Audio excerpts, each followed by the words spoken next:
Okay, thank you. All right, this is Mark D, otherwise known as the Xcommish, and that was my 7-year-old daughter who loves to be on the camera and wanted to say hi to all of the APBA football players out there. By way of introduction, I wanted to quickly show you my setup here in the Great Northwest, Seattle, Washington. We've got a game going on right now between the Giants and the Panthers.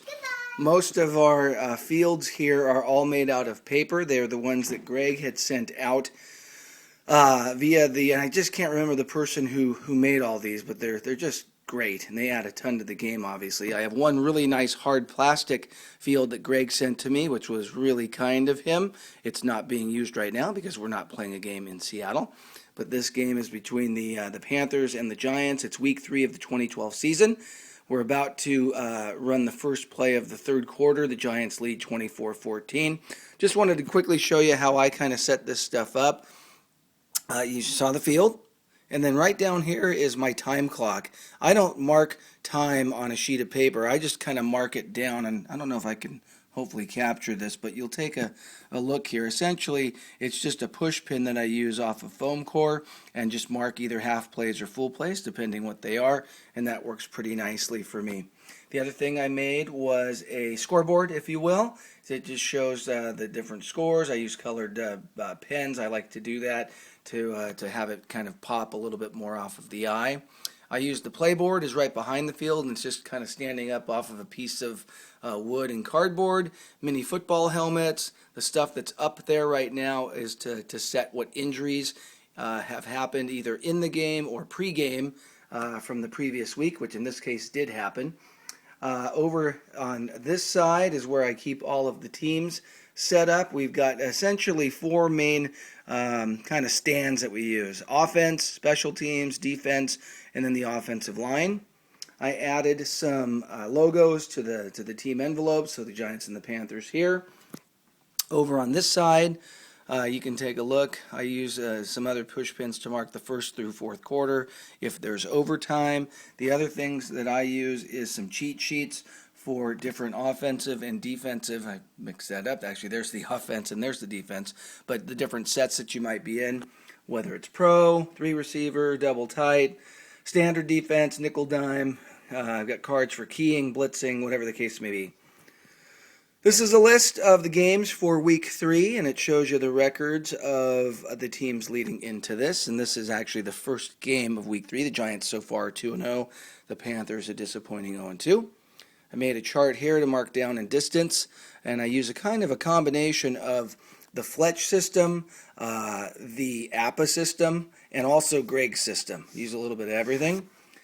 Some other cheat sheets that I've made here, just to kind of remind myself of all of the different line movements that you have to make if you have a nickel, dime, goal line, etc. Blitzing, things that are going on. Over here, a couple of other charts that I made. I sometimes call the plays myself. I also sometimes roll dice to pick the plays and pick the sets, and that works out pretty nicely if it's kind of a decision where I'm just not quite sure. This is a chart to show the allocations for receiving, sacks, and interceptions, and then I've also got a chart that just shows the percentages of who ran and how much, and I just use that to try to keep things as fair as I possibly can. The other main thing I do is I roll for every play to find out which index that I'm in. So I have a sheet here that shows Carolina against the Giants, so the Carolina offense against the Giants defense for run. And when you turn it over, same thing for pass. And like I said, I roll for every possible play, and some of you might think that's crazy, but I like it that way because it keeps a little more variety going, and it honestly doesn't really take much time at all. I use the shaker for the result, but I just roll by hand to find out which index I'm in. So we'll run a pretend play here and see what it is. 36 for offense, and pretending we're going to run to D'Angelo Williams, we'll put them in the B index, and I'll move that up there. Then we'll roll for defense. 26 for the Giants puts them against the run in the best possible defense. So that's the goal line. Because of that, they have an opportunity to key. Their key number through Greg's system is 11 through 13. Roll to 44, so there's no key. I'll either call the play myself, and I use this to kind of mark everything so I don't forget. As I'm getting older, I'm getting more forgetful. And we'll just pretend that we're running an inside play to D'Angelo Williams. B index against the goal line or run defense. 65 is a 24. We'll go take a look at the boards. B high 24 is a 1 yard gain. So in this instance, I would then mark the play on the clock, move it down.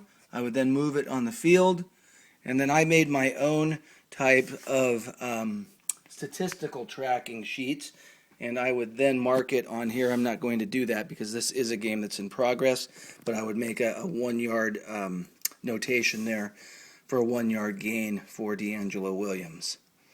The last thing that I do that I wanted to show you guys is I do try to mix in the old with the new. And through Spotify, which is a great music service, I've got a football playlist. And on it, I have tons of stuff from Sam Spence, from the great voice from the 1970s for the NFL films. John Facenda's on here. And then I also have some theme songs. So I'll play the Fox song at the start of an NFC game. I'll play the CBS song at the start of a AFC game. If it's the Sunday night game, we'll play the Sunday night music, the Monday night music, etc. About the only thing we don't have is Carrie Underwood or Faith Hill, and that's just everybody's loss. Other than that, one last thing to show you guys, and this is something that I think is excellent that Greg made, and that is to give everyone the option to clearly understand who's who on all of the special teams. So on the back of my playbook here, I've got his listing that shows you who's who for kickoff coverage, kickoff return, field goal or PAT, punt coverage, punt return. But what I did at the start of the season for the 2012 season, and this is just a Google Doc, I don't know if you can see this very well or not, but I went through every team, and this took a while, but it was worth it because I didn't want to game the system, if you will, and not put somebody in there just because they were so important. I went through the entire season, every team, and noted who was who based on these call-outs. Now, some of these things are just the basic offensive linemen or defensive players in their sets, but on things like kick coverage, that's not the case. You have to clearly, in my opinion at least, clearly identify who's who, and that's what we did. So it's a combination of old school and new school. It works quite well. I also, for penalties, I have a chart here. I just photocopied what was in the book, and I mounted it to a board, and it's just quicker. It's less flipping. And then I also did the same thing for the play results that are essentially from your own goal, own 1 yard line to your own 14. I just look on the board. Everything else, we go over here and we work off of the regular boards. And I use a combination of both the basic game and the master game. It's 90% basic game, but I also mix in the rare plays. And I do mix in draw and screen, though I do limit those. Other than that, that's about it. I can send anybody any of this material if anyone wants to send me their email addresses. I've got it all in Excel files, and this is how I play. I found it very helpful.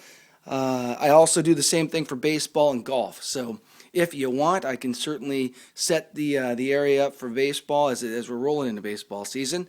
And the golf, I'll definitely have something going for the Masters when that comes up in a few weeks. And other than that, I hope you all have a great day. Go Hawks!